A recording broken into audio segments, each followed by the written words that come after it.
Welcome, ladies and gentlemen, to my thoughts video on the game Kingdoms of Amalur Reckoning. This is a RPG open world game that offers you a long game to play with multiple and variety of quests for you to be able to do within this world. Now, to set up the game for you, we're going to talk about the gameplay. The gameplay basically revolves around being a warrior, an assassin or thief, and a mage. If you play any other RPG, you would know a warrior is a hack and slash, an assassin thief is a dodge and slash, and a mage is a cast and kill. Basically, warrior, you swing your weapon around wildly until everyone dies. An assassin thief, you sneak around and stab everything to death. And a mage, you bring down spells upon your enemy and kill everything really fast. And that's the premise of this game, to where you can pick between these three skill trees. Now, this game offers you the ability to combine each skill tree together. For example, you can put some points into might, some point into finesse, some point into sorcery, and you get benefits for putting points into each tree because you now have different abilities from different trees. Now, what incentive is there to put points into different trees? Is that you get what is called destiny cards. Destiny cards are the cards that give you special bonuses to the class that you're choosing. For example, if you're putting all your points into mage, you will get higher level destiny cards that will give you more damaging on your magic ability, higher mana regeneration, etc. And the same thing can be said for might and finesse with the relative critical up and physical damage up, respectively. And that's basically what the game offers you in the skill leveling. Another thing the game offers you is that there is a bunch of loot. If you love looting, this is your game. There's a lot of loot in this game that you can salvage, that you can get and sell for really everywhere. There's so many loot in this game, you're gonna find yourself opening chests more than actually killing monsters.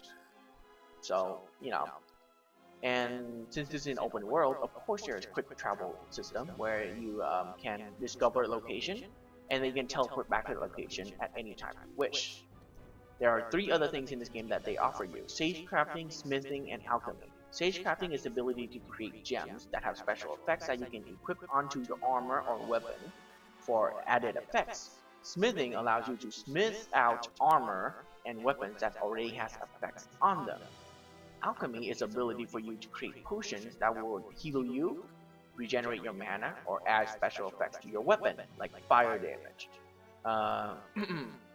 And those are the three basically skills that you can get within the game to help you advance through the game. The game offers you a multitude of different quests. Of course, there are the main quests where it's a story-driven quest that will drive you through the game, and you can finish it really fast and be done with the game. And that's what the main quest is. There's also what is called the guilds quest. Guilds quests are basically all these guilds that you find throughout the game: warrior, thief, magic, etc. And there are more than just those guilds. And after you've completed these guilds, you get what is called a unique destiny card. These unique destiny cards are based on what decision you made in these guilds. So if you go on the good route, you will get a destiny card that reflects that. And if you go on a bad route to each guild, you get a destiny card that also reflects that. There are also side quests. There are a lot of side quests, and for my playthrough, I completed 200 side quests. These side quests basically give you extra experience and better items so you can advance through the game without having to make your own or buy it from a vendor. There's also what is called a continuous quest, or what I call a continuous quest. What a continuous quest is a quest that tells you to go out and gather some stuff. For example, go out there, kill rats and bring me back their meat so I can have some meat to serve in my tavern. Or go out there and collect earrings and then bring back to me, and I'll give you gold. Things like that you can never actually complete, but you can do for extra money and experience. The graphics of this game is very colorful in that it's cartoony. It's what I call Fable graphics. If you've ever seen a Fable game, the graphic is like that. It's very bright, it's colorful, it's easy to the eyes, so that when you can play this game for an extended period of time, and your eyes will not get sore. The sound in this game is okay. You know, there are a few sound bugs that I can see where the sound doesn't play right, or the sound just shuts off and then start back up and stutters, dramatically. And to go on with the sound, the voice acting in this game can be a little bit better, in my opinion. Um, uh, the people that give you the quest should sound a little bit more needy, or should sound like, hey, I need you to do this. The voice acting can do a little work on. It's not the best in the world, but it's not the worst in the world either. I would also like to point out the creatures in this game. Now, the only reason why I would like to point out the creature in this game is what I call a Final Fantasy style creatures, to where you have one model for creatures and 50 variations. And that's exactly what this game is. I can basically think of 12 different creatures in this game, but with different colors on them, with different names on them. And that's all there is. There's not that many variety of creatures. However, there are unique creatures to different regions of the game, which which is basically an excuse not to have a lot of different creatures, which is fine. But they could have put a little bit more work into having more than just spiders inside of a horse for set. Now, to go on with the location, there are plenty of locations within this game: desert setting, wood setting, swamp setting, a plain setting, and you would not get tired of being in each of these locations for an extended period of time, because you don't get to stay in it for a very long time. Once you start, I'm kind of getting bored with this forest setting, and then suddenly you find out there's no more quests to be done in that forest setting, and then you can get out. What I also like about the setting is that the dungeons within each of these locales also reflects the setting. For example, if you go in a freaking castle of the desert area, it's going to be filled with sand. However, if that castle was in, say, the forest area, it's going to be overgrown with plants. And I really like that. And to moving on, what I I also like the fact that this game is 60 hours long. Yes, 60. You didn't hear me wrong. It's 60 hours long. Right? That's amazing for this time and age. In that you can pay $60 for a 60-hour long game, which means it's $1 an hour. What entertainment out there that would actually give you $1 an hour of entertainment? None. I can't think of any. I also really like the combat in this game. The combat in this game is really fun in that you can play it any way you wish, and make it into your own style. And if it's your own style, how can you refuse that, or say that the combat is not fun? It's your own style. If this combat is too slow for you, switch. And and to go on with the switching of combat is that this game allows you to respec. Yes, it allows you to respec your skill trees and combat and abilities anytime you want during the game, just by going to specific vendors. That allows you to reset the game. Of course, it costs money, and the amount will raise, as the times you respect yourself. But it allows you to do that, and I think that's a really benefit to the game. And since my playthrough, I play as a mage, I really like the spell effects. Like when I cast Meteor, it felt really powerful. Everything dies the moment it hits. The screen shakes, the sound is amazing. It's just, and the slow time effect once I cast Meteor is just amazing at the amount of detail they put into the spells of this game. Another thing I like about this game is the amount of loot that is in it. Oh my gosh, the amount of loot. It is so much variety of loot. It's absolutely crazy. It's amazing. I never get tired of just looting, because it's just my style of game. And I love to loot. Now, that's about it for all I like about this game. I know, that's not very much. So, let's move on to what I don't like about this game. I play an assassin mage mix. Mainly, I play as an assassin for the ability to go into a dungeon and just stab everyone by sneaking up onto them and instant killing them.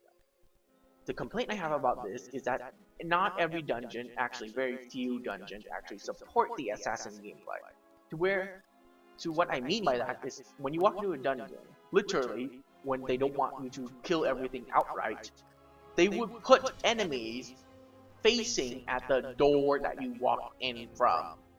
And you're like, how am I supposed to sneak past that? And the answer is, you don't. You're gonna have to get into a big fight. And that is just stupid in my mind, to where it just hinders you from an assassin build, to where you can't assassinate everything.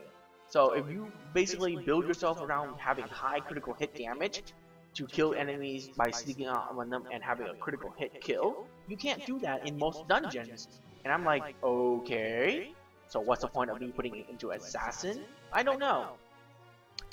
Another thing I don't like about this game is the jumps in difficulty. What I meant by that is, I'm suddenly killing everything, you know, without care in the world, blasting magic here, stabbing stuff there, and everything dies, and it takes them ages to even deal a quarter damage to me.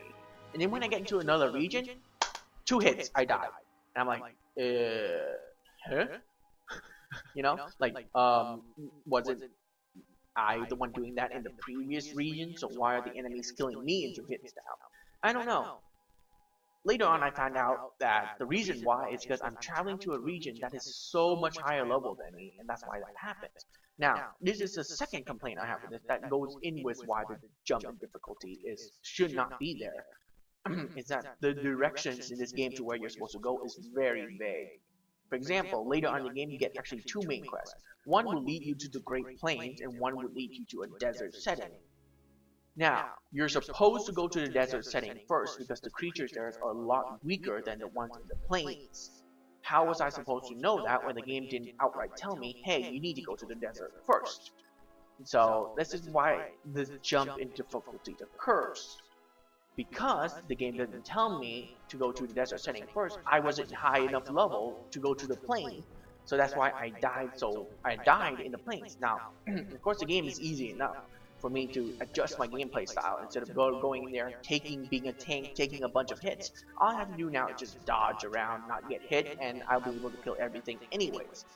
But that also presents a problem. Because I'm able to kill all these higher level monsters, and because my gameplay style changed in that I'm dodging attacks, I'm blocking attacks, when I move down to the desert area, I'm suddenly killing everything in 1 or 2 hits. And I'm like, okay, and now they're doing not even that much damage to me anymore.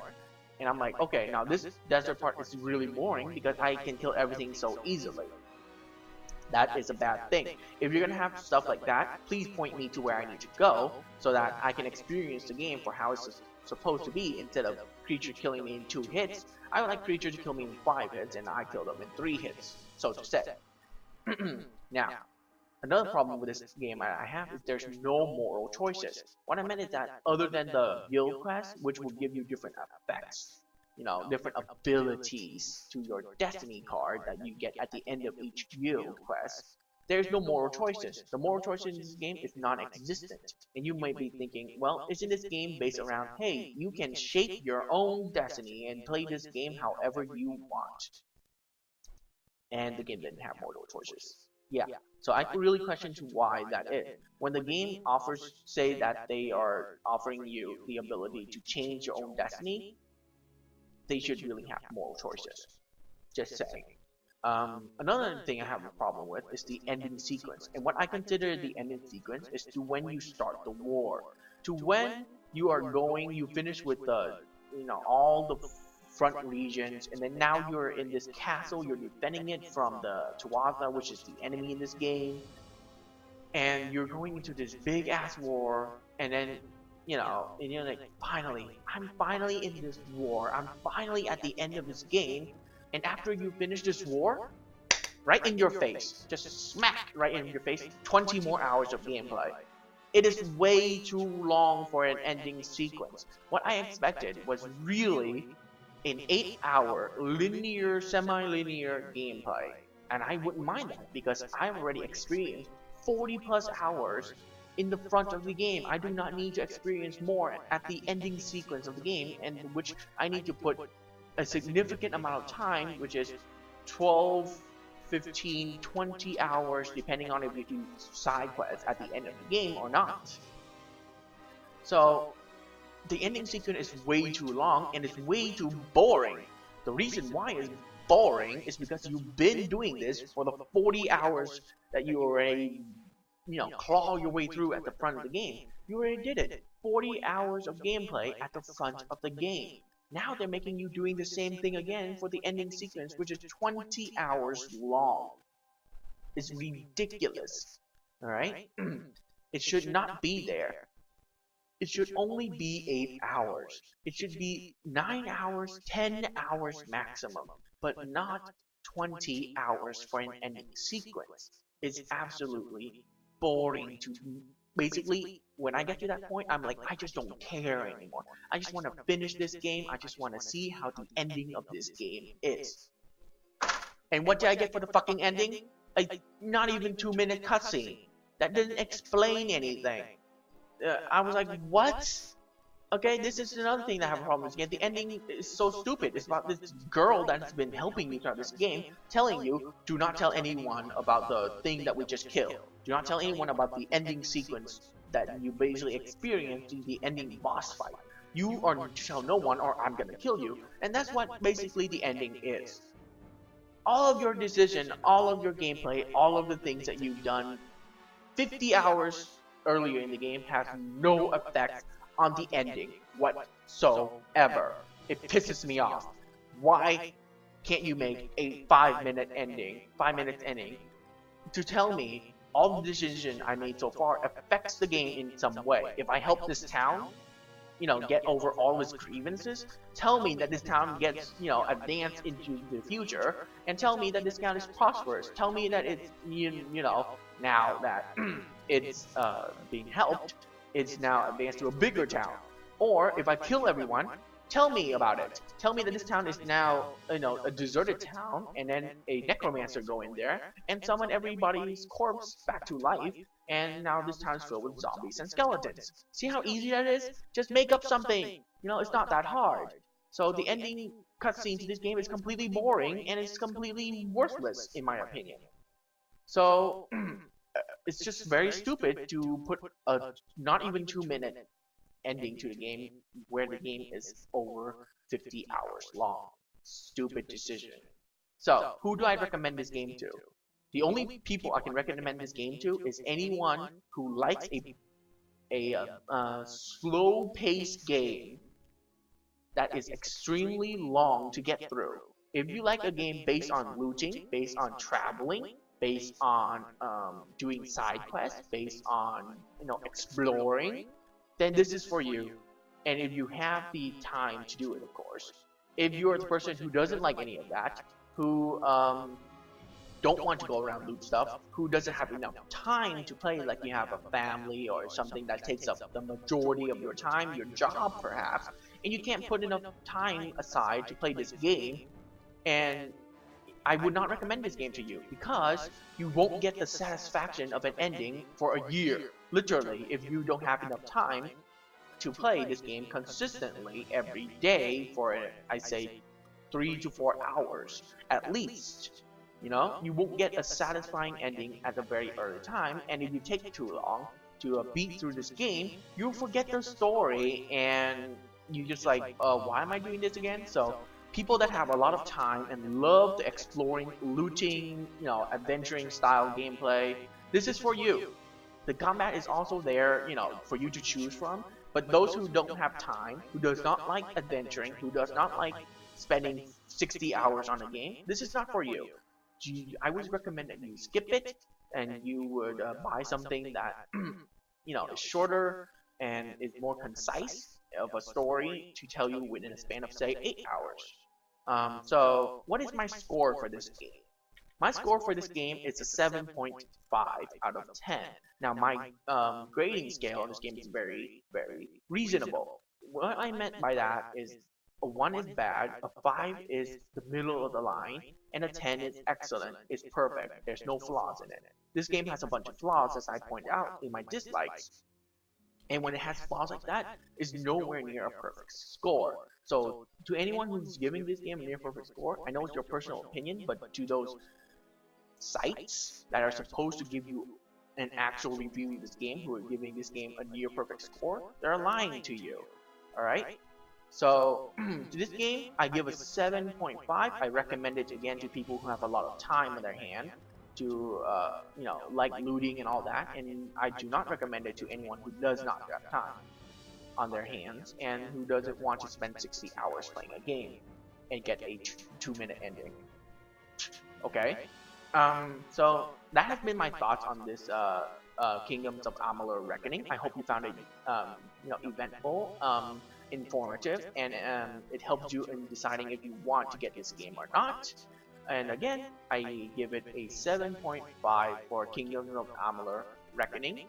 And I will see you guys in my next video.